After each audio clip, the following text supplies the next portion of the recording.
Guys আজকে হচ্ছে আমরা গ্রামের বাড়ি আসছি এবং গ্রামের বাড়ি এসে ভাবছি যে সবার সঙ্গে খাওয়া দাওয়া করবো। তো এই জন্য এখানে নিয়ে আসছে হচ্ছে আমরা কয় কেজি মুরগি আছে? 6 কেজি, 6 কেজি মুরগি এবং সাথে কিন্তু সব কিছু নিয়ে আসছে আমরা এগুলো। আর এখানে 5 কেজি চাউল আছে, এগুলো আছে সব আজকে রান্না করা হবে। তো অবশ্যই পুরো ভিডিওটা দেখবেন না টেনে, আর সব কিছু আপনাদের সঙ্গে শেয়ার করা হবে। কিন্তু ফার্স্ট টাইম এরকম আয়োজন করতেছে, এই জন্য আর কি অল্প পরিসরে। এটা যদি সাকসেস হয় তাহলে নেক্সট টাইম অনেক বড় করে করবো ইনশাল্লাহ।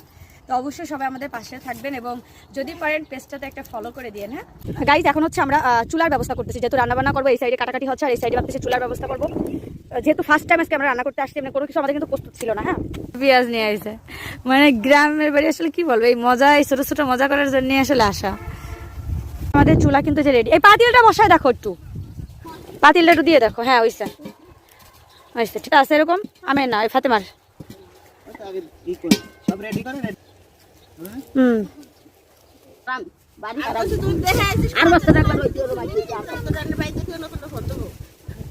আসো আসো আসো।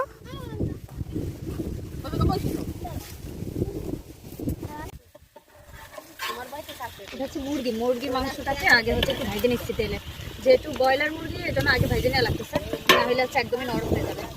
আগে একটু ভাইজে নিলে তাহলে হচ্ছে সুবিধা হয়, রান্না করলে খেতেও মজা লাগে। ভেজে তুলে রাখা হয়েছে, এরপরে বাদ বাকিগুলো ভাজ করছি।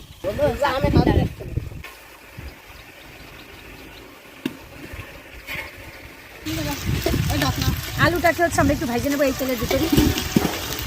আলুগুলা দিয়ে দিলাম, আলু প্রায় হচ্ছে ভাজা ভাজা হয়ে আসছে। আর ওই চুলা হচ্ছে আমরা এখন দিয়ে দেবো, পোলাওটা দিয়ে দেবো, যেহেতু অলরেডি 2টো বাজতেছে, আমাদের দ্রুত রান্না করতে হবে। রান্নার তোর ঝোর চলতেছে,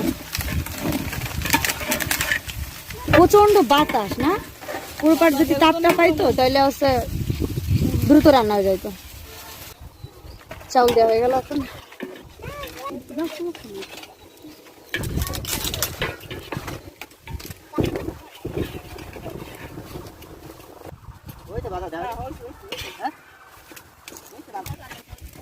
এই পাশে হচ্ছে পোলাও রান্না করার জন্য পেঁয়াজ দিয়ে দিলাম।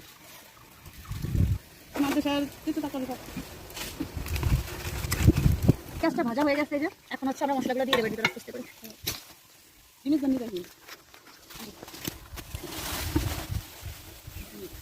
এটা দিলাম হচ্ছে রসুন বাটা, আদা কি এইটুকু আমি এই লবণ দিয়ে দিচ্ছি, পরে আবার দেবো। হ্যাঁ, হলুদ গুঁড়া, জিরা, ধনিয়া, আর এটা হচ্ছে লাল মরিচের গুঁড়া।